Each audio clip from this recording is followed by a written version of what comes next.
제2의 최서원이다. 결정적인 한방은 없었다. 어제 MBC가 보도한 김건희 씨 육성 보도에 대한 여야 반응입니다. 드디어 열린 판도라의 상자. 앞으로 대선 전국에 어느 정도 영향을 미칠지 여야 전직 의원 두 분과 전망해보겠습니다. 심상정 정의당 대선 후보가 10여 분 뒤에 기자회견을 갖습니다. 기자회견 시작되는 대로 생중계로 전해드리겠습니다. 남태평양 작은 섬나라 통가 인근 해역에서 그야말로 초대형 화산 폭발이 있었는데 화산재와 증기, 가스가 20km 상공까지 날아간 위성 영상도 공개됐습니다. 일본에는 쓰나미 피해도 발생했는데 우리나라에는 영향이 없을지 잠시 뒤 취재기자와 관련 내용도 풀어보겠습니다. 월요일 더 뉴스, 오늘의 주요 뉴스부터 정리해드립니다. 북한이 오늘 오전 동해상으로 탄도미사일로 추정되는 발사체 2발을 발사했습니다. 이번 발사는 올해 들어서 4번째로 북한이 미국과의 강대강 대치에서 밀리지 않겠다는 의지를 표명한 것이란 분석이 나오고 있습니다. 윤석열 국민의힘 후보의 부인 김건희 씨의 이른바 7시간 통화 방송 이후 정치권의 파문이 이어지고 있습니다. 공식 입장을 내지 않은 민주당 일각에선 김건희 리스크를 부각하는 목소리가 잇따르는 반면 국민의힘은 악질적인 정치 공작 행위라며 강하게 반발하고 있습니다. 오늘 3월 대선을 50여일 앞두고 대선 후보 다자 대결에서 윤석열 국민의힘 후보가 이재명 민주당 후보를 오차 범위 밖에서 앞선다는 여론조사 결과가 나왔습니다. 오마이뉴스 조사에서는 윤 후보는 한 주 전보다 6.5%포인트 오른 40.6%, 이 후보는 3.4%포인트 떨어진 36.7%로 나타났습니다. 지난 12일 돌연 집거에 들어갔던 심상정 정의당 후보가 잠시 뒤 기자회견을 열어 대국민 메시지를 발표하고 대선 행보를 공식 제기할 것으로 보입니다. 심 후보는 회견에서 변화와 쇄신을 통한 대선 완주 의지를 밝힐 것으로 예상됩니다. 광주 신축 아파트 붕괴 사고와 관련해서 정몽규 현대산업개발 회장이 피해자 가족과 국민에게 머리 숙여 사과했습니다. 회장직 사퇴 의사를 밝힌 정 회장은 안전 점검 결과 문제가 있다면 완전 철거와 재시공까지 고려하겠다고 말했습니다. 독서실과 대형마트, 학원, 영화관 등 마스크를 항상 쓸 수 있고 침방울 배출 가능성이 작은 시설에서는 내일부터 방역 패스 적용이 해제됩니다. 유흥시설과 실내 체육시설, 노래 연습장 등 위험도가 높은 시설에서는 방역 패스 적용이 계속 유지됩니다.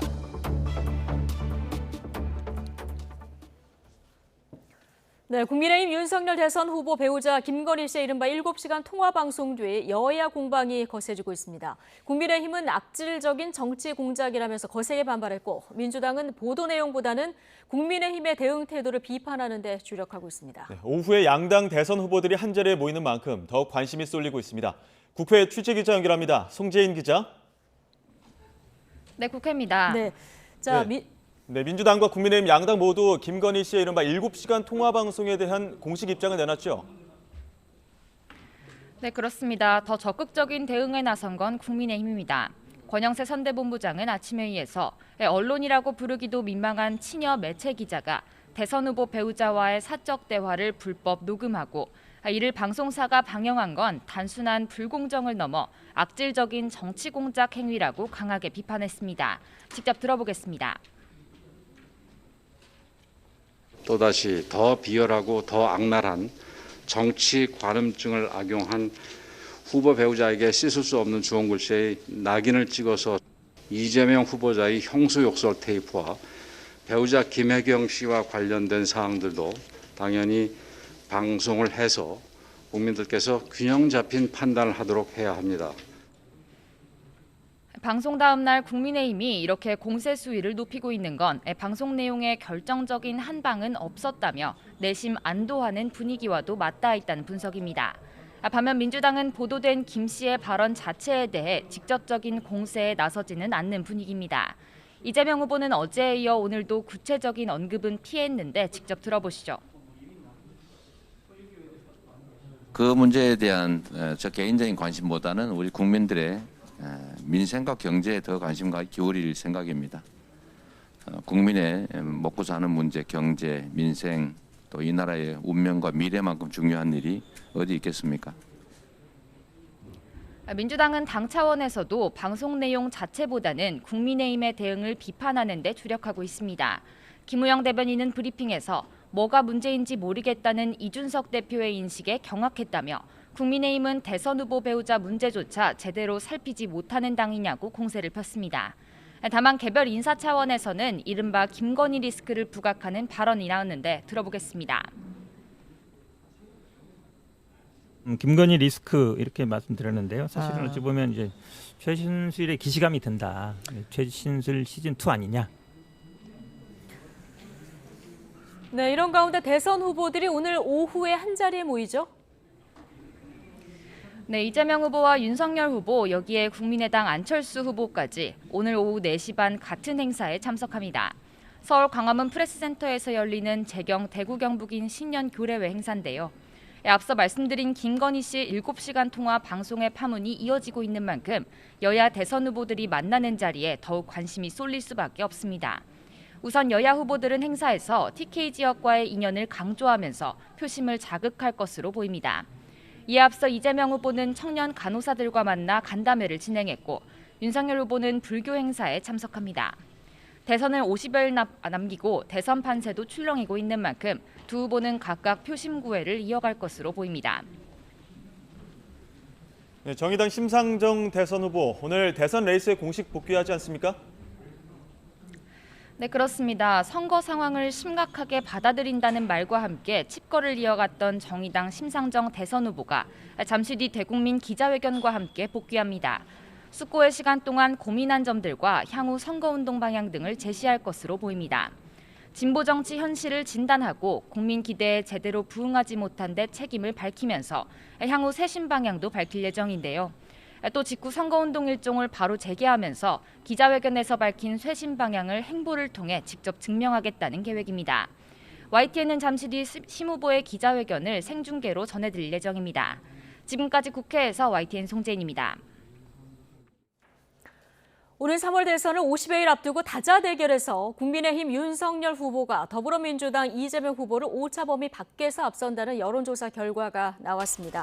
리얼미터가 오마이뉴스 의뢰로 지난 9일부터 14일까지 전국 성인 남녀 3,031명을 대상으로 조사한 결과 다자 대결에서 윤 후보가 일주 전보다 6.5%포인트 오른 40.6%, 이 후보는 3.4%포인트 떨어진 36.7%의 지지율을 보였습니다. 지난주에는 이 후보가 윤 후보를 오차범위 밖에서 앞섰지만 이번에는 반대 결과가 나오며 지지율이 역전됐습니다. 두 후보에 이어 안 후보가 지난주보다 1.8%포인트 오른 12.9%로 뒤를 이었고 이어 심상정 후보가 2%를 기록했습니다.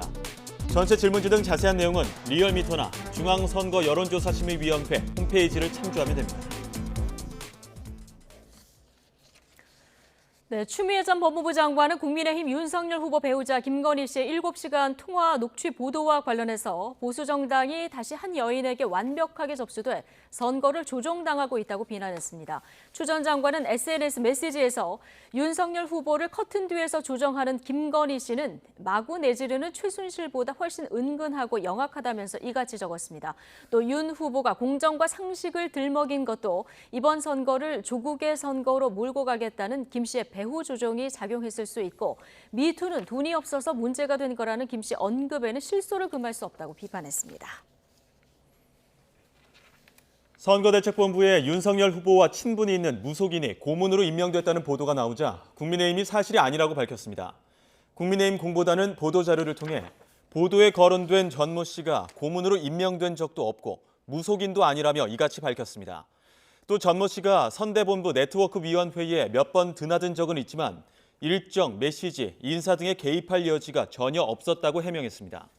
앞서 세계일보는 윤석열 후보와 친한 무속인 전모 씨가 선대본부에서 고문으로 활동하며 조직 전반에 영향력을 행사한다는 취지로 보도했습니다. 국민의힘 홍준표 의원은 윤석열 후보와 친분이 있는 무속인의 선대본부 영향력 행사 의혹 보도에 대해서 최순실 사태처럼 흘러갈까 걱정스럽다고 썼다가 돌연 글을 삭제했습니다. 홍 의원은 SNS에 아무리 정권 교체가 중하다고 해도 이건 아니지 않느냐는 말들이 시중에 회자되고 있다면서 가슴이 먹먹해진다는 글을 썼다가 얼마 뒤 지웠습니다. 홍 의원은 그 뒤 자신이 만든 청년 플랫폼 청년의 꿈의 대선이 어찌 되든 자신의 의견은 대선 날짜인 3월 9일까지 없다면서 오해만 증폭시키기 때문에 관여치 않기로 했다고 해명했습니다.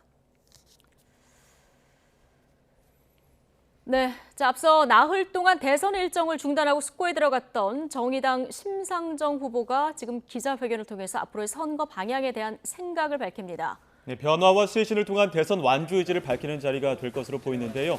현장 연결해 보겠습니다. 뒤에 일정 공개 드린 대로 이어지기 때문에 좀 압축적으로 좀 진행되더라도 많이 양해해 주시기 바랍니다.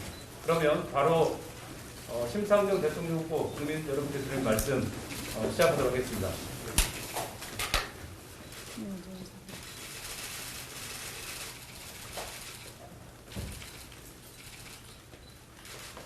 사랑하고 존경하는 국민 여러분, 사랑하고 존경하는 국민 여러분, 정의당 대통령 후보 심상정입니다. 지난 며칠 동안 국민 여러분께 심려를 끼쳐드려서 정말 죄송합니다. 또 저로 인해 일정 차질을 빚은 모든 분들께 용서를 구합니다. 그리고 그동안 저를 격려해 주시고 또 용기를 북돋아 주신 우리 당원 여러분과 많은 시민들께 깊은 감사의 말씀을 드립니다. 제가 선거운동 일정을 중단한 것은 단지 지지율 때문은 아니었습니다. 선거운동을 하는 과정에서 저와 정의당이 맞잡아야 할 시민들의 마음이 아득히 멀게 느껴졌습니다. 밀려드는 일정을 잠시 중단하고 무엇이 잘못됐는지 또 어디서부터 변화해야 하는지 침묵 속에서 깊이 성찰했습니다. 저는 우리 국민들께 노동이 당당한 나라 그리고 정의로운 복지국가를 만들겠다고 약속드렸었습니다. 그리고 지난 20년 동안 그 약속을 지키기 위해서 나름 헌신을 다해왔습니다. 그럼에도 불구하고 불평등은 더 심해지고 시민들의 삶은 더 나빠지고 있습니다. 저와 정의당이 막아내지 못했습니다. 남 탓하지 않겠습니다. 거대 양당의 횡포 때문이라고만 말하지 않겠습니다. 당이 작아서 어쩔 수 없다고 말하지 않겠습니다. 억울하다고 말하지 않겠습니다. 지금 이런 상황에서 진정으로 억울하신 분들은 불평등의 계곡에서 하루하루를 살아가기 힘겨운 분들이실 겁니다. 저 심상정은 불평등의 사회를 만들어 온 정치의 일부입니다. 무한 책임을 느낍니다. 그리고 대한민국에 제대로 된 진보정당 하나는 있어야 한다면서 그동안 많은 성원을 해주신 시민들의 기대에 부응하지 못한 데 대해서 진심으로 죄송하게 생각합니다.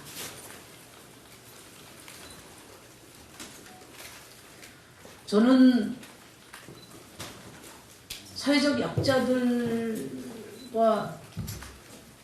곁에서 함께 오는 것을 넘어서서 더 큰 힘으로 우리 시민들의 삶을 실질적으로 개선하는 정치를 하고 싶었습니다. 그 소명을 이루기 위해서 선거제도 개혁에 모든 것을 쏟아부었습니다. 성공하지 못했습니다. 그리고 그 과정에서 진보 정치의 가치와 원칙이 크게 흔들렸습니다.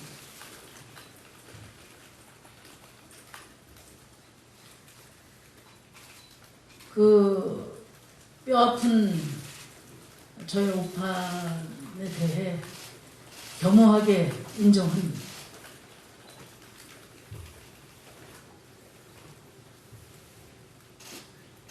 그때 그 일로 상처받으신 분들 그리고 실망하신 모든 분들께 머리 숙여 사과드립니다.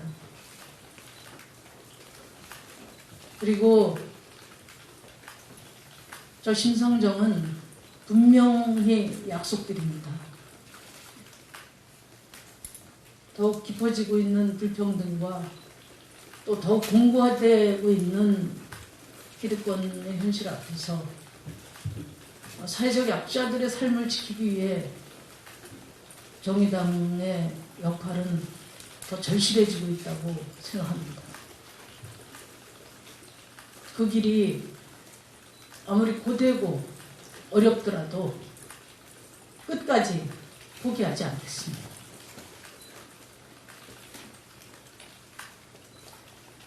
이 험난한 길을 이어갈 우리 후배 정치인들이 또다시 절벽 앞에 선 막막한 느낌으로 정치를 하지 않을 수 있도록 다음 세대 진보가 심상정의 20년을 딛고 당당하게 미래 정치를 열어갈 수 있도록 저의 마지막 소임을 끝까지 완수하겠습니다.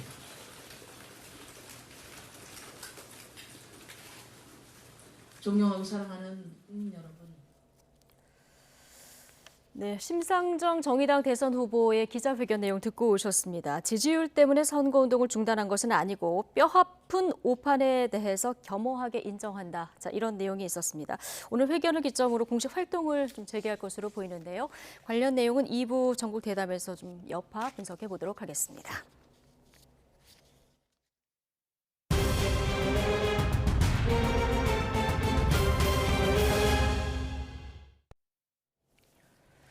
네, 방역 패스를 둘러싼 논란이 계속되는 가운데 내일부터 대형마트와 영화관, 박물관 등의 방역 패스 적용이 해제됩니다. 정부는 전파력이 큰 오미크론 변이가 이번 주말쯤 국내에서도 우세종으로 자리 잡을 것으로 예상했는데요. 취재 기자 연결해 보겠습니다. 최명신 기자. 네, 최명신입니다. 네, 내일부터 대형마트와 영화관 등의 방역 패스 적용이 해제되죠. 네, 정부가 내일부터 대형마트와 보습학원, 독서실, 박물관, 영화관 등 6종의 시설에 대한 방역 패스 적용을 해제하기로 했습니다. 이들 시설은 마스크 상시 착용이 가능하고 침방울 배출 가능성이 적다는 점이 고려됐습니다.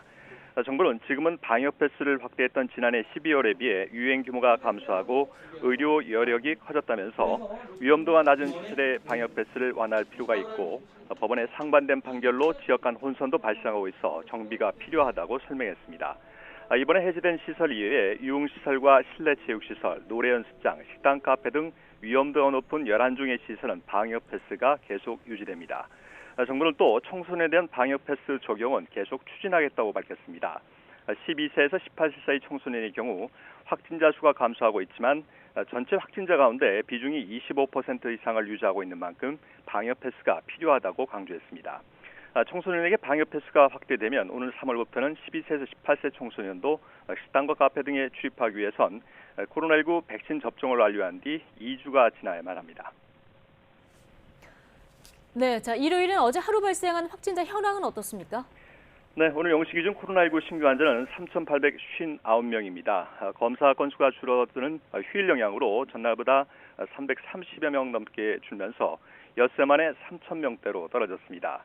일주일 전과 비교하면 854명, 2주 전과 비교하면 734명 많습니다.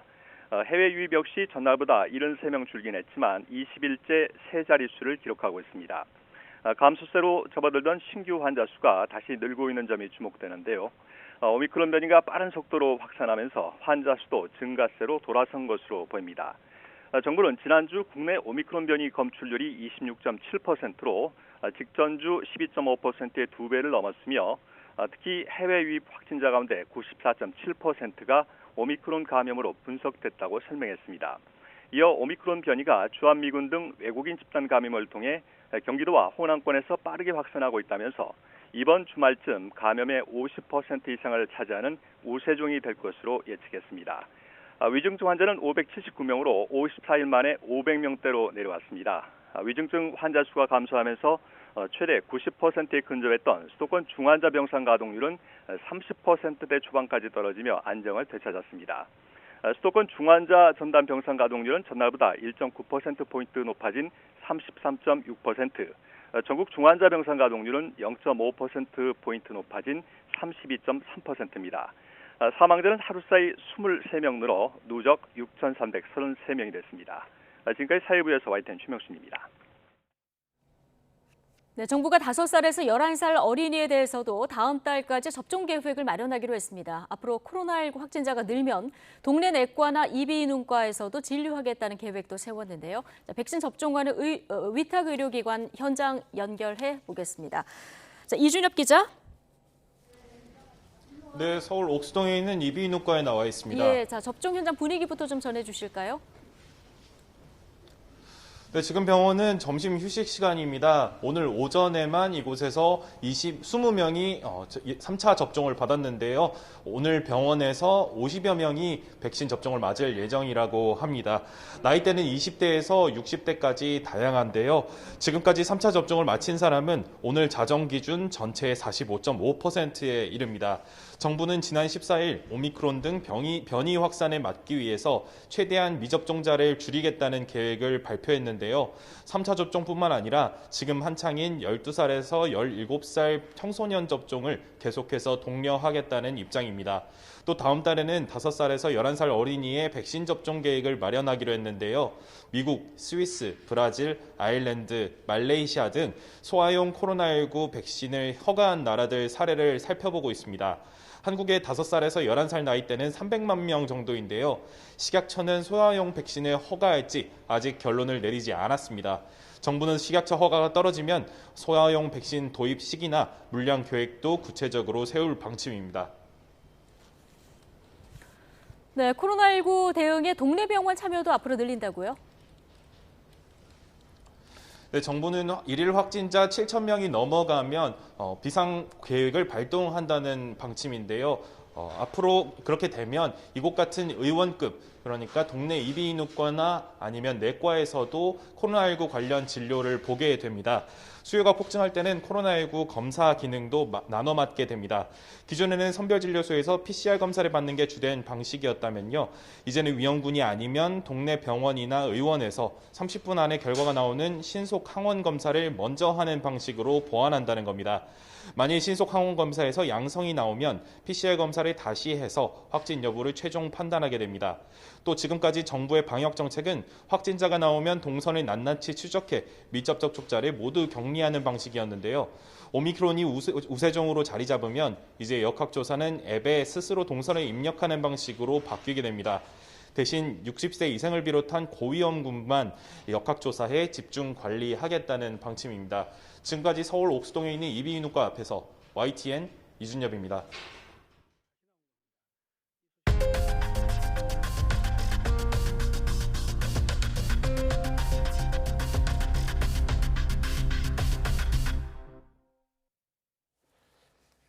북한이 오늘 오전 동해상으로 단거리 탄도미사일로 추정되는 발사체 2발을 쏘아 올렸습니다. 지난 14일 열차에서 탄도미사일 2발을 발사한 지 사흘 만인데요. 취재기자 연결해 자세한 내용 알아보겠습니다. 한연희 기자. 네, 통일외교안보부입니다. 네, 북한이 사흘 만에 또 미사일을 쏘아 올렸는데 올해 들어서만 벌써 4번째죠? 네, 그렇습니다. 북한이 지난 5일과 11일, 14일에 이어 4번째 탄도미사일 추정 미사일을 쏘아 올렸습니다.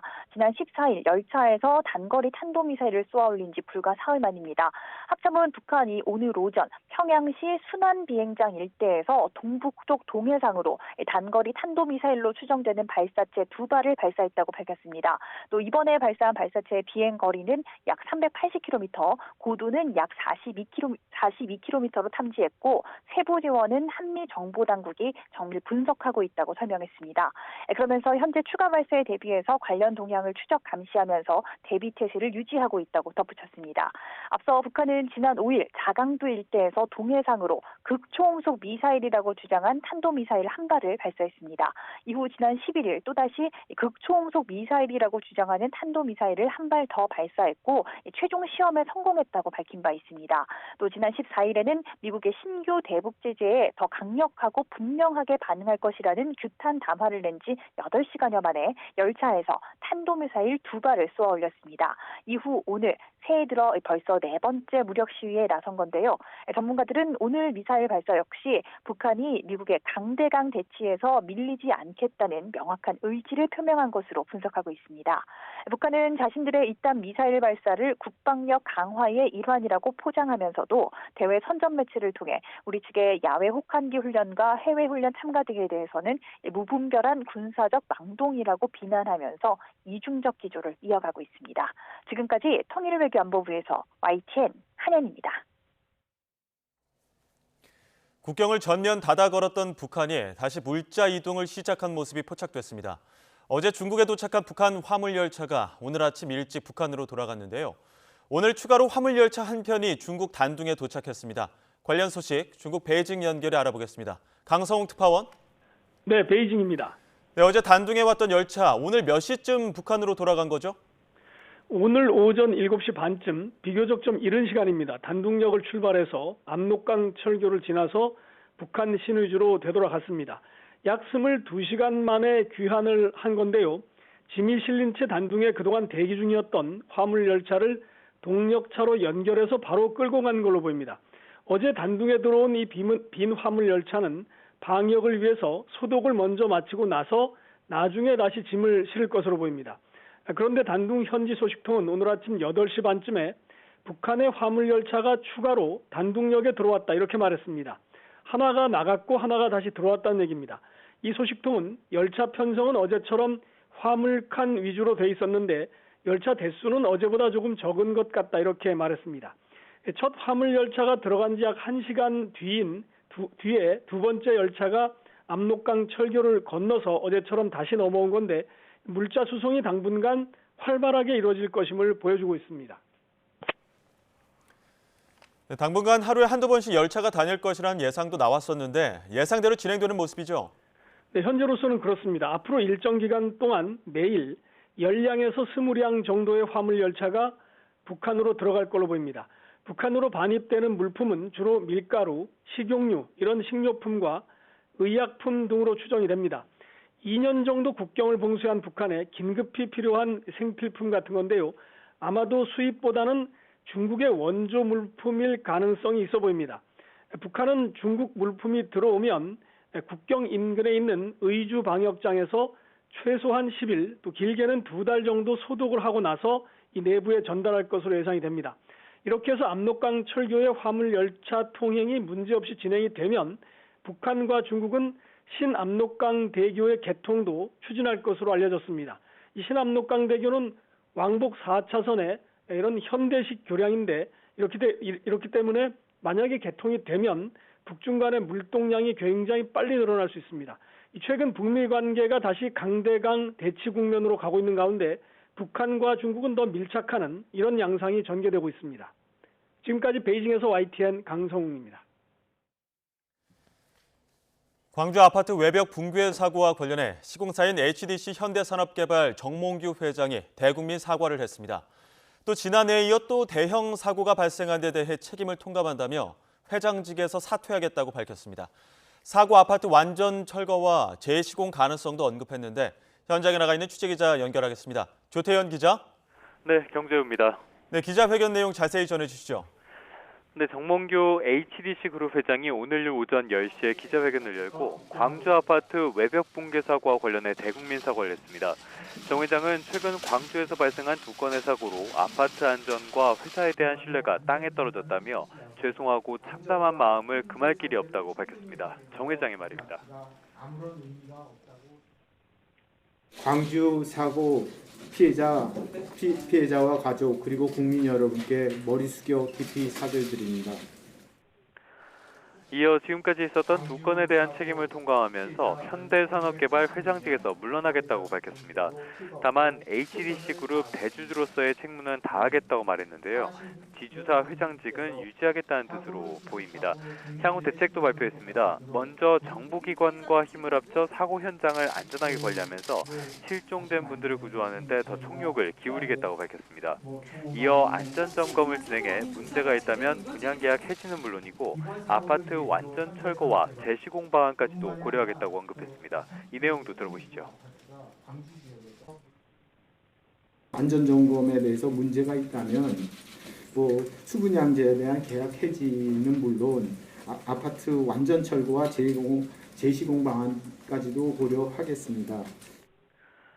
또 피해자와 가족들에게 이 피해를 보상하고 입주 예정자들과 이해 관계자들에게도 피해가 없도록 최선을 다하겠다고 강조했습니다. 이와 함께 다른 아파트에 대해서도 구조적 안전결함에 대한 법적 보증 기간을 10년에서 30년으로 늘려 입주민들이 안심하고 살 수 있도록 하겠다고 강조했습니다. 지금까지 경제부에서 YTN 조태현입니다. 네, 이번엔 광주 아파트 붕괴 사고 현장으로 가보겠습니다. 현재 실종된 5명에 대한 수색 작업이 이어지고 있는데요. 현장에 나가 있는 취재기자 연결합니다. 양동훈 기자. 네, 광주 하정동 붕괴 사고 현장에 나와 있습니다. 네, 아직 추가로 실종자가 발견되진 않은 거죠? 네, 오늘 오전 7시 반부터 수색 작업이 재개됐지만 아직 구조 소식은 전해지지 않고 있습니다. 현장 수색 상황에서는 열화상 카메라 등 첨단 장비와 구조견 등이 투입되어 있습니다. 저층부 수색이 거의 마무리된 만큼 오늘은 고층부에 대한 수색이 주로 이어질 예정입니다.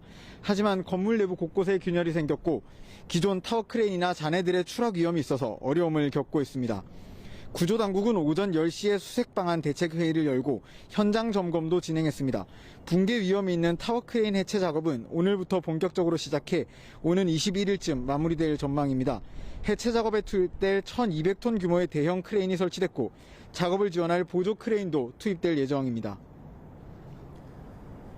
네, 오늘 현대산업개발 정몽규 회장 대국민 사과 그리고 사퇴 의사까지 밝혔는데 피해자 가족들도 입장문을 냈다고요? 네, 피해자 가족들은 정몽규 회장의 사과에 대해 가식에 불과하다며 분통을 터뜨렸습니다. 정 회장이 사퇴를 표명한 건 책임 회피라고 비난하면서 사태를 해결하고 사퇴하라고 주장했습니다. 또 인력과 예산 투입의 비협조적인 현대산업개발을 구조나 수색 작업에서 배제하고 정부에서 전문가들로 팀을 구성해달라고 요청했습니다. 사고 현장 주변에는 실종자들의 무사 귀환을 기원하는 노란 리본들이 걸렸습니다.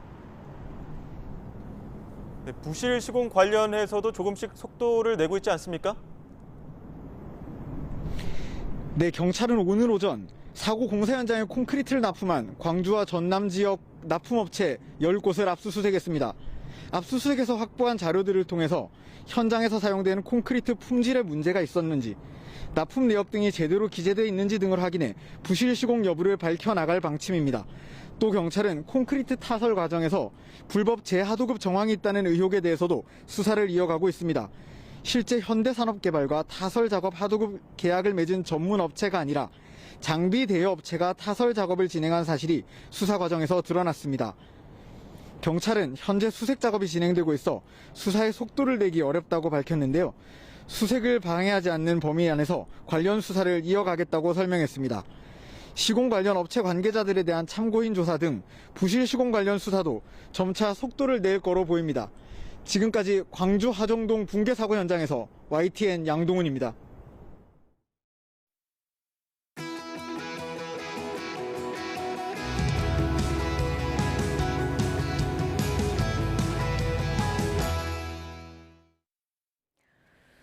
네, 윤석열 후보의 배우자 김건희 씨 7시간 분량 통화 녹취록 중 일부 내용이 어제 공개됐습니다. 앞으로 예상되는 정치적 파장, 여야 전직 의원 두 분과 전망해 보겠습니다. 김영주 더불어민주당 선대위 공보특보, 정태근 국민의힘 전 선대위 정무대응실장 두 분 모셨습니다. 어서 오십시오. 네, 안녕하세요. 예, 안녕하십니까. 어제 MBC를 통해서 김건희 씨가 서울의 소리 이명수 기자와 나눈 7시간 통화 중 일부 내용이 공개가 됐습니다. 해당 프로그램 역대 최고 시청률을 기록할 정도로 관심이 뜨거웠는데요. 여러 정치적 사안에 대한 개인적인 입장을 확인할 수 있는 자리였습니다. 주요 내용 먼저 듣고 오시겠습니다.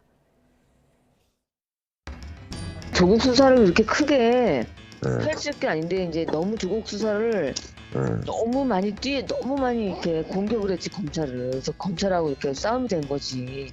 빨리 끝나는데 계속 키워가지고 유튜브나 이런 데서 그냥 유심 이런 데서 계속 자기 존재감 높이려고 계속 키워가지고 사실은 조국의 적은 민주당이야. 그때도 박근혜를 탄핵시킨 거는 보수야, 진보가 아니라. 근데 바보 같은 것들이 진보 문재인이 탄핵시켰다 생각하는데 그게 아니야. 보수 내에서 탄핵시킨 거야. 아니 그거 미투도 이 문재인 정권에서 먼저 그거를 터트리면서 그걸 잡자 했잖아. 아 그럼 보통 잡자 하냐고 미투도. 아유 그 사람이 살아가는 게 너무 삭막해. 나는 안희정이 불쌍하더만 솔직히. 나는 좀 나랑 우리 아저씨는 되게 안희정 편이야. 네, 뭐 조국의 적은 민주당이다. 박근혜를 탄핵시킨 건 보수다. 미투 관련 발언까지 듣고 오셨는데, 자 국민의힘은 결정적인 한 방이 없었다 이런 반응이 나오는 것 같고요. 민주당에서는 좀 개별 의원들 중심으로 반응이 나오고 있는 상황인 것 같습니다. 자 이준석 대표가 어디가 문제라는 건지 정확히 좀 얘기를 하라 이렇게 얘기를 했고 오늘 민주당은 이준석 대표 인식의 경악을 표한다 이런 입장이 나왔습니다. 예. 어떻게 보십니까? 원래 민주당은 공식적인 어떤 이 사건에 대해서 논평을 하지 않고 자제했고 일부 개인적으로 그런 얘기를 했습니다만은 실제적으로 민주당이 보는 지점들은 몇 가지 그냥 개인의 사견의 부분은 그대로 두더라도 뭐 조국 문제라든지 또 뭐 여러 가지 어떤 정치적 사안에 대한 그 검찰에서 한 부분 남겨주더라도 가령 이 그 방송 중에 예컨대 우리 캠프로 와라, 우리 캠프로 오면 얼마를 주겠다라든지 또 혹은 그 정확하게 드러나지는 않았습니다만 강연을 기자로 하여금 강연을 시키고 마치 뭐 금품을 전달하는 듯한 이런 것은 공식적으로 선거법상의 말하자면 매수행위 또 기부행위에 대한 현실적인 어떤 법적인 문제가 될 수도 있고요. 또 하나는 미투는 마치 돈을 잘 주면 미투가 해결된다는데 돈을 안 주니까 미투가 나타난다든지 그런 어떤 매우 그 국민의 어떤 상식선을 벗어난 인식을 갖고 있고 또 그 말을 하면서 자연스럽게 우리 아저씨하고 나는 안희정 편이다. 사실은 그 미투에 대한 인식을 윤석열 후보도 같이 하고 있다라고 하는 이제 그런 인식들이 과연 이제 정상적으로 생각해 볼 수 있냐 하는 거고 그동안에 여러 차례 김건희 씨는 어떤 캠프에도 영향을 끼치지도 않고 앞으로도 안 할 것이다라고 얘기했습니다만은 이것이 벌써 한 지난 8월부터 시작됐다고는 합니다만은 기본적으로 캠프를 구성하고 이끌어가고 영입하는데 상당히 많이 알게 모르게 김건희 씨가 영향력을 행사하고 있다는 것이 드러났다라는 측면에서 상당히 그전에 사실관계 자기네들이 표명한 사실관계 문제 또 실정법 위반의 어떤 가능성까지 내포되어 있는 또 사회 문제에 대한 성매매에 대한 인식까지도 굉장히 부정적인 어떤 몇 가지 중요한 그냥 넘어갈 수 없는 문제가 있다는 것이죠. 네, 발언의 부적절성 플러스 그 선거법 위반 혐의가 있을 수도 있다 이런 지적까지 해주셨는데 이게 내용적인 부분의 평가가 하나 있을 수 있고요. 그리고 지금 보도 과정의 적절성에 대한 평가 이제 두 가지가 나오는데 오늘 국민의힘에서는 보도 사주나 녹음 사주로 볼 만한 공작성이 있다 이런 그 내용도 나왔습니다. 그렇죠. 발언의 내용에 문제가 없는 것은 아니에요. 그러니까 특히 이제 유력 대선 후보의 부인으로서 적절하지 않은 측면들이 분명히 있든 잘못된 인식을 갖고 있는 것 같고 예를 들면 저는 뭐 특히 이제 안희정 씨 관련 발언과 관련해 가지고는 뭐 국민들한테 사과한다는 입장을 냈습니다만 그 피해 당사자인 김지은 씨한테 반드시 사과를 하는 모습들을 보여야 되는 것이 저는 꼭 필요하다고 생각을 해요. 피해 당사자에게. 그럼요. 그렇다면 윤석열 후보가 직접 해야 된다고 보십니까? 아니 김건희 씨가 해야죠. 김건희 씨가 한 얘기인데. 근데 문제는 지금 저 녹음 대화를 쭉 들어보면 아시겠습니다만 저거를 누가 취재라고 볼 수 있는 내용이 아니잖아요. 거의 개인 사적으로 굉장히 잘 아는 사람들 산에서 그냥 여러 가지 견해에 대해서 의견이 오고 가는 내용들인 거예요. 저게 이제 서울의 소리에서 MBC로 넘어가고 MBC가 그것도 일요일 날 8시 20분 그런 프라임 타임 때에 저걸 틀어야 되는지를 제가 사실 이해하기 어려운데 전혀 무슨 보도를 전제로 하거나 또는 뭐 본인의 입장들을 알리기 위해서 한 내용들이 아닌데 사실은 저 녹음 파일 자체를 저렇게 사용한다는 것, 불법 여부에 관계없이 저는 굉장히 잘못된 방식인 것은 분명한 것이고, 네. 특히 MBC는 공영방송이잖아요. 예. 그래서 저는 그런 문제에 대해서는 책임지는 자세가 필요하고, 국민들의 알 권리 차원에서 저 얘기를 했다.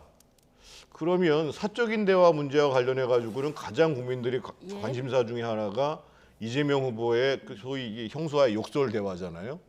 그것도 국민의 알 권리 차원에서 공영방송에서 틀어야지요. 그래서 저는 저 방송 자체는 대단히 부적절한 방송이라고 보입니다. 예, 보도 과정의 적절성에 대한 문제를 제기하시면서 이렇게 방송에서 이런 보도를 할 거면은 이재명 후보의 그 형수 욕설 방송도 해야 된다 이런 입장이거든요. 어떻게 보십니까? 좀 차이가 있죠. 네. 우선은 뭐 첫 번째 방송에서 나왔다시피 우선은 내가 서울의 소리의 이모 기자라는 걸 밝히고 네. 첫 말씀은 나는 언론 인터뷰 잘 안 한다고 말씀하시면서도 꽤 길게 이야기를 했다는 예. 거죠.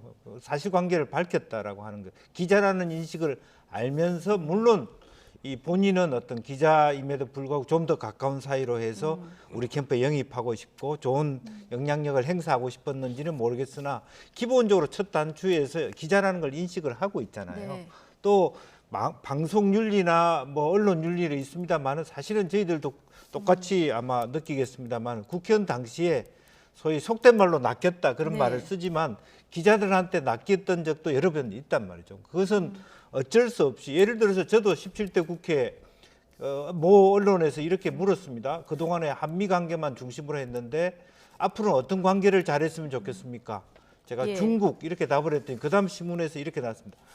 386 17대 국회의원 80%가 앞으로는 중국에 치중해. 완전히 다른 이야기인 거거든요. 예. 네, 그런 부분들이 없잖아. 있어 왔다라고 하는 부분이고 그런 의미에서 서울의 소리라고 하는 게 어떤 언론이지 하는 것을 조금 김건희 씨 스스로가 조금 네. 캠프에다든지 알린다든지 해서 예. 그다음부터는 얘기를 안 해야 된다든지 그런데 두 번에 걸쳐서 53번에 걸쳐서 계속적으로 주고받은 이야기를 했고 또 특감까지 시켰단 말이죠. 그런 네. 면에서 과연 이걸 뭐 모른 채 했던 공작이라고 얘기할 수 있는가? 이제 그런 생각이 드는 예. 것이죠. 이제 보도 과정에서는 기자라고 밝혔기 때문에 뭐 과정에는 크게 문제가 없다. 자, 이런 얘기를 해주셨고요. 반면에 또 누나, 동생 이런 호칭이 나오다 보니까 이거 공식 인터뷰라고 볼 수 있느냐 이런 지적도 나오는데 앞서 그 서울의 소리 기자에게 김건희 씨가 뭐 잘하면 1억 원을 줄 수도 있다. 이 발언이 실정법 위반이 될 수도 있다. 이런 지적을 해주셨거든요. 좀 짧게 이 부분 의견 들어볼까요? 실제로 무슨 1억을 준다는 얘기겠어요. 예. 그러니까 뭐 본인과 편한 관계에서 실제로 일을 도와주면 내가 거기 상응하는 비용이 들어가는 부분들에 대해서는 도와줄 수 있다. 그러니까 기자가 그렇게 얘기했다는 거 아니겠어요? 그 서울의 소리에 근무하면서 굉장히 이제 활동비를 박하게 받았기 때문에 네. 뭐 내가 이제 충분히 도와줄 수 있다. 네가 나를 위해서 활동을 하면 그 활동에 대한 뭐 비용 정도는 줄 수 있다. 이런 의미로 봐야지 그걸 실제로 1억을 준다고 누가 생각하겠어요. 그렇게 보신다. 예. 자, 그리고 어제 녹취들을 쭉 들어보면 그동안에 제기됐었던 그 유흥업소 종사설이라든가 유부남 검사와의 동거설 이런 본인에게 제기되는 의혹에 대해서 적극적으로 반박하는 목소리도 공개됐습니다. 이 얘기 직접 듣고 판단해 보시죠. 나이트클럽도 가기 싫어하는 성격이에요. 난 그런 데를 되게 싫어하고 시끄럽고 그런 데를 싫어하거든. 예. 나는 그런 시간에 내가 되게 영적인 사람이라 예. 그런 시간에 난 차라리 책 읽고 예. 차라리 그 도사들하고 같이 얘기하면서 삶은 무엇인가 이런 얘기를 하는 걸 좋아하죠. 나는 그런 게 나는 안 맞아요. 예. 내가 뭐가 아쉬워서 동거를 하겠니? 유부남하고. 그래도 부인 있는 유부남하고. 그렇죠. 예. 아니 어떤 엄마가 자기 딸 팔아? 유부남한테? 예. 내가 어디 가서 뭐 왔다 갔다 굴러다니는 애도 아니고.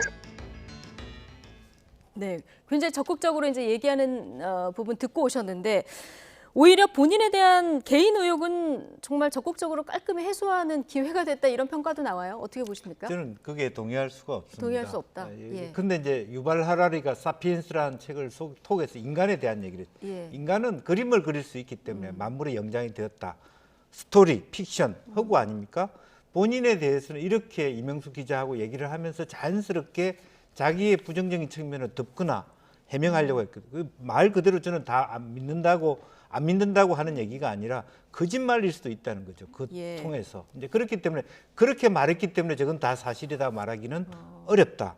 인간이라는 측면에서 자기 방어는 예. 할 수 있다라고 하는 측면에서 100% 저렇기 때문에 해명이 됐다고 보기는 어려운 측면이 저는 없잖아 네. 있고 다만 오히려 이런 그 이명숙 기자와의 접근하는 태도를 보시면 저는 뭐 그야말로 돈이 궁해서 어떤 클럽에 갔다라고 예. 보기보다는 사회적 관계의 확대 이런 지위의 상승을 위해서 그런 활동들 즉 개개인의 그런 모임에서의 어떤 얼마를 주고받는 어떤 상납하고 뭐 하는 차원이 아니라 사회적 네트워크의 넓은 의미의 예. 문화 자본의 확장을 위해서 그런 관계를 유지하려는 욕구를 갖고 있는 분이다. 저는 예. 그렇게 생각을 하는 거예요. 개인 의혹에 대해서 적극적으로 반박했지만 100% 해명됐다고 보기는 어렵다 이런 의견을 주셨는데 정태근 의원님 생각은 어떠십니까? 사실 그 개인 의혹과 관련해서 뭐 사실은 국민의힘이나 본인도 정색을 하고 무슨 기자회견을 할 수 있는 내용들이 아니잖아요. 예. 그런데 이제 저 대화도 무슨 취지에 응한다기보다는 아유 내가 정말 좀 억울하고 답답한 면이 있다라는 것을 진솔하게 얘기를 한 거거든요. 네. 그래서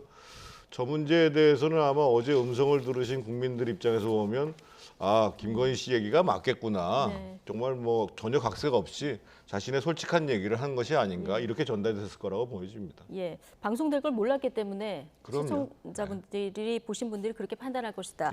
이런 의견이신데, 자 MBC의 원본을 제공한 유튜브 매체죠. 서울의 소리 백은종 대표는 오늘 정말 여러 언론들과 인터뷰를 했는데 어제 방송에 대해서 상당히 실망스러운 부분이 많다 이렇게 평가를 했습니다.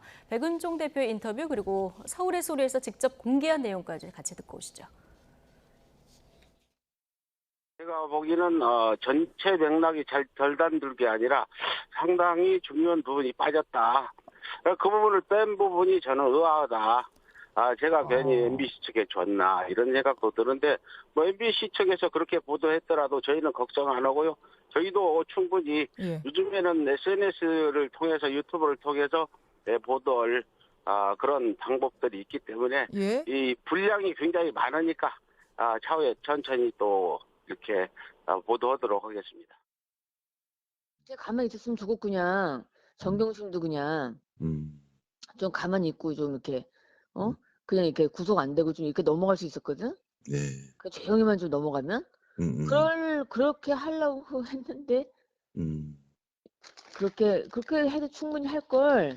너무 키웠지 김어준하고 뭐 너무 방송에서 너무 상대방을 이제 적대시해야지 이제 이게 프로그램 보는 사람도 많고 이제 이렇게 되니까. 이제 그렇게 된 건데, 그러니까 유튜버들 너무 많이 키운 거야. 그러다 이게 자본주의 논리라고. 그러니까 조국이 어떻게 보면 좀 불쌍한 거지. 네, 지금 백은종 서울의 소리 대표는 어제 MBC 보도가 좀 많이 맥락이 누락이 됐다. 그래서 앞으로 계속 이제 보도를 하겠다 이런 입장인데 지금 들어보면은 조국 그리고 정경심도 그냥 구속 안 되고 넘어갈 수 있었거든요. 이 대목에 대해서 방송이 안 된 부분은 오늘 좀 문제 삼더라고 어떻게 보십니까?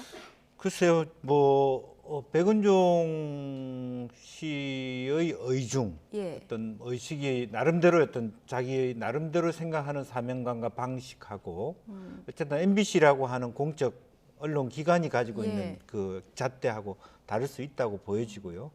또 하나는 20분에 불과하게 첫 번째 방송을 했습니다. 그래서 다음번 나머지 방송에서 어떤 부분이 나올지 아직 모르기 때문에 아직까지 전체를 평가하기는 어렵다는 측면입니다. 그래서 뭐 그런 의미에서 MBC 입장에서도 여러 가지 대선을 앞두고 있는 상황에서 굉장히 조심스럽게 나름대로 그 안에서의 지나치게 편파적이지 않겠다든지 혹은 일부 가처분 그 차원에서 불가된 영역이라고 판단되어지는 그 스스로 자기 스크린을 했다라는 측면이 있을 거라고 보여지고요. 다만 이제 이 발언의 문제는 결과적으로 본인이 마치 검찰총장인 것처럼 본인이 마치 검사인 것처럼 구속시킬 수 있다 없다를 발언할 수 있다는 것은 굉장히 위험한 부분이고 만약 이분이 정말 대통령 부인이 되신다면 전체적으로를 다 뭐 집어넣고 빼고 뭐 앉히고 뭐 네. 퇴임시키고 하는 것을 더 할 수 있지 않느냐 이런 암시까지 주고 있다는 측면에서 문제가 있다고 보여집니다. 예. 뭐 이런 발언 포함해서 앞으로 녹취가 총 7시간이 넘는 분량이기 때문에 이걸 자체적으로 유튜브에 방송을 하거나 아니면 다른 방식으로 보도를 하겠다 이런 입장이거든요. 일단 서울의 소리는 굉장히 문제가 심각한 거고요. 네. 본인들이 입수했고 본인들이 인터넷 언론에 등록된 단체잖아요. 네. 그럼 자기들이 보도하는 게 맞지요. 이거를 MBC에다가 넘겨가지고 보도를 하고 뭐 다른 또 언론사에 넘긴다. 이거는 정말 그러니까는 이게 뭔가 그 녹음 자체를 기획하고 사주한 거 아니냐 이런 얘기가 나오는 거거든요. 그래서 저건 정말 잘못된 태도인 거고요. 앞으로 정치적인 파장을 제가 봤을 때 예상하십니까? 어제 나온 내용 가지고는 사실은 뭐 문제가 돼 있는 내용들이 많이 있습니다만 내용적으로는 그렇죠. 그러니까 그 아까 제가 처음 모두에 말씀드렸습니다만 유력 대선 후보의 부인으로서 과연 제대로 인식하고 있는가라는 점에 있어서 문제가 있는 대목들이 많이 있어요. 그리고 좀 전에 얘기 나왔던 것처럼 예를 들면 뭐 검찰 수사와 관련해 가지고 사석에라도 사실은 남편이 검찰총장이었으면 저런 얘기하면 안 되는 거거든요. 네. 그런데 뭔가 자신이 역할을 하는 것처럼 제가 보기에는 실제 역할을 한 게 아니라 과시를 한 거거든요. 예. 그건 오히려 이 컴플렉스에 반대되는 모습이라고 봐야 되겠죠. 그래서 저런 발언들은 굉장히 부적절한 발언이에요. 그리고 지난번에 그래서 12월 달에 사과할 때 그런 얘기를 했잖아요. 그 앞으로 이 아내로서의 역할에만 충실하겠다. 저는 뭐 추가적으로 어떤 내용이 나올지 모르겠습니다만 필요하다고 한 사과가 추가적으로 필요하다는 생각이고 다시 한번 국민들에게 윤 후보가 대통령이 당선이 돼도 정말 아내로서의 역할만 제대로 잘하겠다. 네. 절대 국정에 관여하는 일 없을 것이다. 네. 이런 약속들을 하는 것은 저는 필요하다고 보여집니다. 예. 판도라의 상자는 이미 열렸고 앞으로 뭐 추가 내용들이 좀 공개될 예정인데 두 후보에게 지지율로는 앞으로 어떻게 영향을 미칠지 좀 지켜보도록 하겠습니다. 지금까지 김영주 더불어민주당 선대위 공보특보 그리고 정택은 국민의힘 전 선대위 정무대응실장 두 분과 함께했습니다. 고맙습니다.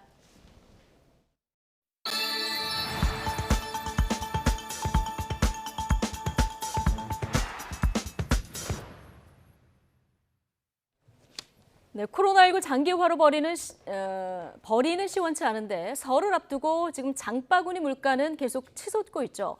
치약, 세제, 믹스커피 같은 공산품에 이어서 서민들에게 친숙한 돼지고기까지 가격이 안 오르는 물건을 찾기가 어려울 정도입니다. 강정규 기자의 보도입니다. 물건을 들었다 놨다. 가격을 보고 또 보고. 장바구니에 쉽사리 담기 어렵습니다. 평소 같으면 안 사고 안 쓰면 된다지만 설 명절을 앞두고 그럴 수도 없습니다. 돼지고기 가격 같은 거가 이제 서민들이 쉽게 먹을 수 있었는데 지금은 삼겹살 한 그램만 2만 원 돈 거의 가져야 먹고. 한국소비자단체협의회 조사 결과 차례상 필수품인 식용유, 밀가루 값이 18% 넘게 뛰었고 돼지고기, 참조기는 오름폭이 무서울 정도입니다. 치약과 샴푸, 세제 등 생필품 역시 10% 안팎 비싸졌습니다. 원두값 상승에 따라 믹스커피 출고가도 평균 7.3% 올랐습니다. 그러니까 이게 24,650원이었는데 가격이 지금 26,500원으로 오른 거예요. 이게 출고가 오른 날 이렇게 바뀌었구나. 네, 14일부터 오른다고 하시면 바로 올랐어요. 스타벅스는 8년 만에 매장 가격표를 바꿔 달았습니다. 치킨과 햄버거 가맹점들의 가격 인상 도미노도 이어지고 있습니다. 글로벌 공급이 소비 회복을 따라가지 못하면서 지난해 수입 물가는 2008년 금융위기 이후 13년 만에 최고치를 찍었습니다. 더는 가격 인상 압박을 견딜 수 없었다는 게 업계 설명인데 코로나19 장기화 여파로 가뜩이나 지갑이 얇아진 서민들의 체감 물가는 더 가혹할 수밖에 없습니다. 수입은 일정한데 그에 비해서 소비되는 금액이 더 커지다 보니까 아무래도 다른 부분이나 이제 신경 써야 되거나 이제 좀 걱정되는 부분들이 더 늘어나기는 하죠.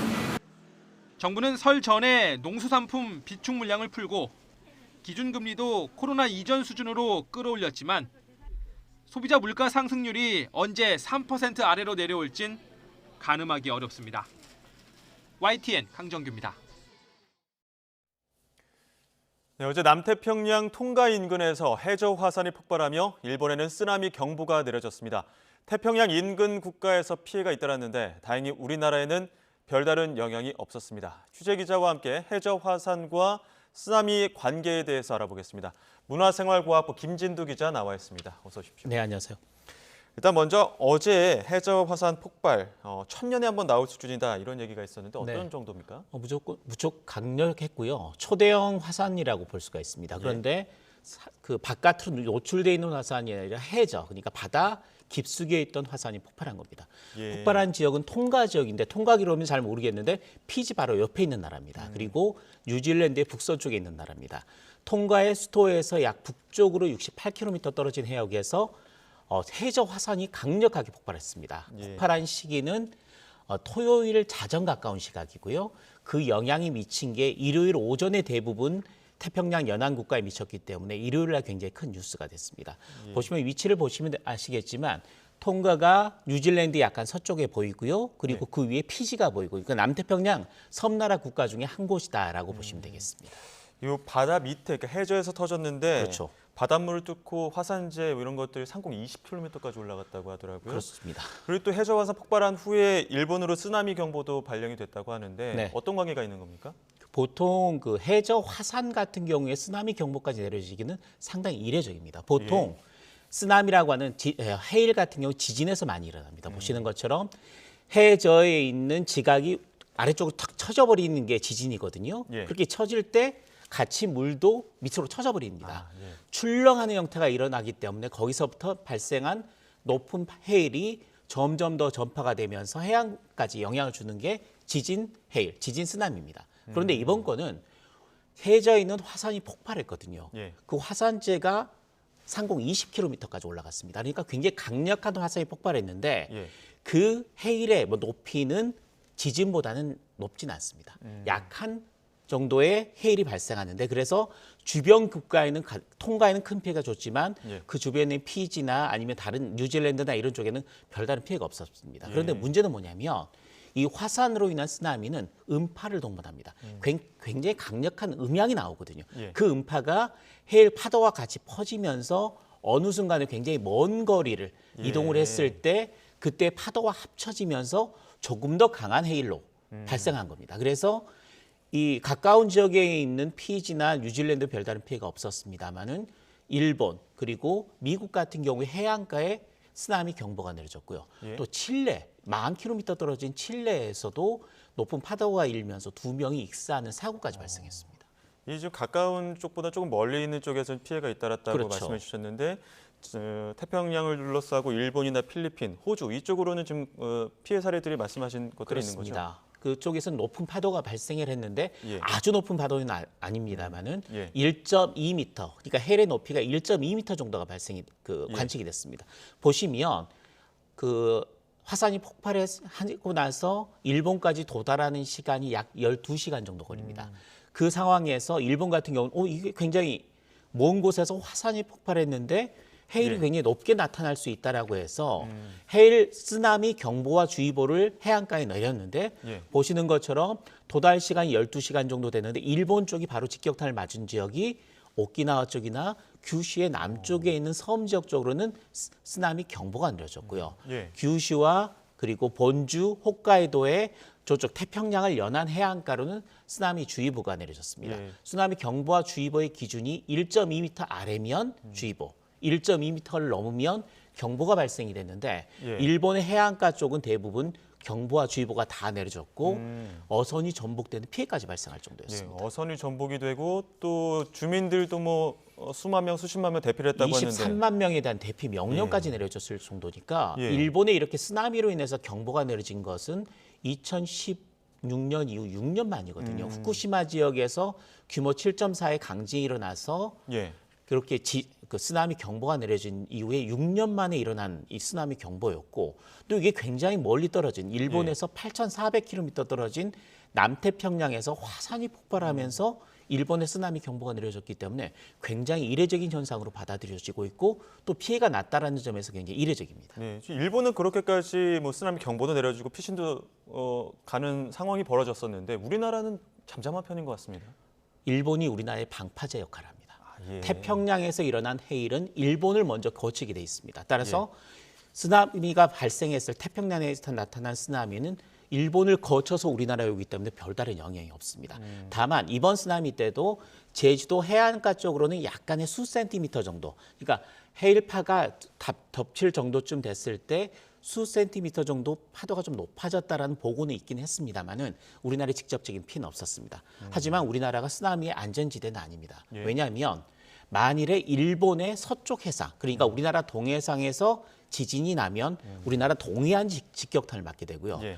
타이완 쪽에서 뭔가 강한 지진이 나타나면, 해역 지진이 나타난다면 우리나라 남해안, 제주도가 직격탄을 맞게 됩니다. 예. 실제로 1983년과 93년도에 동해상 쪽, 일본의 서쪽 지역에서 규모 7이 넘는 강진이 일어났을 때 우리나라 동해안 지역에서는 해일이 덮쳐와서 굉장히 많은 인명피해가 나고 또 재산 피해까지 발생한 사례가 있기 때문에 우리나라도 쓰나미, 지진, 해일의 안전지대는 아니다라고 말씀드릴 수 있습니다. 이번엔 일본이 방파제 역할을 했지만 우리나라도 안전지대는 아니다. 이렇게 또 짚어주셨습니다. 지금까지 문화생활과학부 김진두 기자와 이야기 나눴습니다. 오늘 말씀 고맙습니다.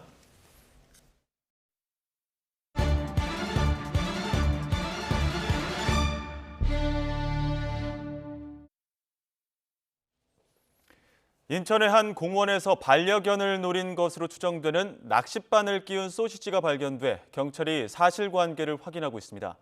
누리꾼 A씨는 SNS에 올린 글에서 강아지를 데리고 인천 부평공원을 산책하다가 낚싯바늘 끼운 소시지를 발견했다며 강아지들을 노린 악의적인 행동으로 보인다고 주장했습니다. 또 어젯밤 같은 내용의 112 신고가 들어가 경찰이 현장을 수색했지만 낚싯바늘이 끼워진 소시지는 찾지 못했습니다.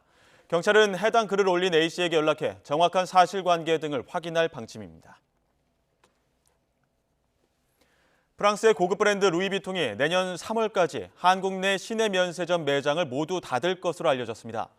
영국의 면세 유통 전문지 무디 데이빗 리포트는 루이비통은 롯데 면세점 제주점 매장 운영을 중단한 데 이어 나머지 한국의 시내 면세점 매장도 올해 10월과 내년 3월 사이에 모두 철수할 계획이라고 전했습니다. 하지만 인천국제공항 제1터미널의 매장은 그대로 두고 내년까지 인천공항 제2터미널의 두 번째 매장을 열 계획이라고 덧붙였습니다. 조 바이든 대통령의 집권 1년에 대한 여론조사에서 응답자의 절반이 좌절을 느꼈다고 평가했습니다. 미 CBS 방송이 지난 12일부터 14일 미국의 성인 2천여 명을 대상으로 조사한 결과 바이든 대통령 취임 이후 좌절을 느꼈다는 답변이 전체 응답자의 50%를 차지했습니다. 실망이라는 답변은 49%, 불안은 40%로 각각 나타났습니다. 만족은 25%에 불과했습니다. 네, 영하 10도 안팎의 강추위가 찾아온 가운데 오후부터는 곳곳에 눈이 내릴 것으로 보입니다. 네, 양은 많지만 기온이 낮아 이 퇴근길 도로 미끄럼 사고가 우려됩니다. 자세한 날씨 알아보겠습니다. 원희다 캐스터.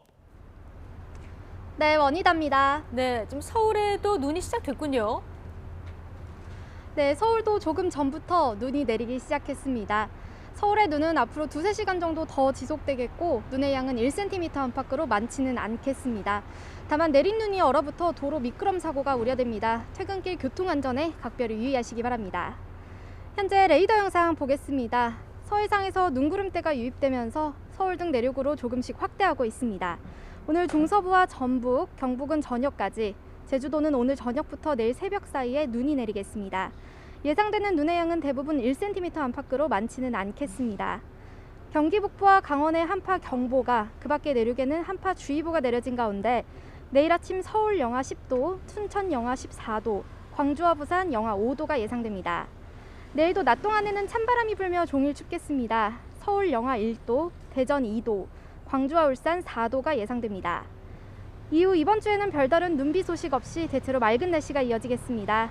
이번 한파는 금요일까지 이어진 뒤 주말에는 예년 기온을 회복하며 추위가 누그러질 전망입니다. 서울과 전남, 동쪽 지방을 중심으로는 여전히 건조특보가 발효 중입니다. 산불 등 화재 발생하지 않도록 불씨관리 철저히 해주셔야겠습니다. 지금까지 서울 상암동에서 YTN 원희다입니다. 네, 이재명 후보 변호사비 대납 의혹 제보자의 사망, 또 윤석열 후보 부인 김건희 씨의 7시간 녹취, 50여일 남은 대선판에 대형 네거티브 이슈들이 지나가고 있는데요. 지난주 여론은 어떻게 반응했는지, 그리고 앞으로 추이는 어떨지 잠시 뒤에는 여론 분석 전문가들의 분석 들어보겠습니다. 저희는 더 뉴스 2부로 돌아오겠습니다.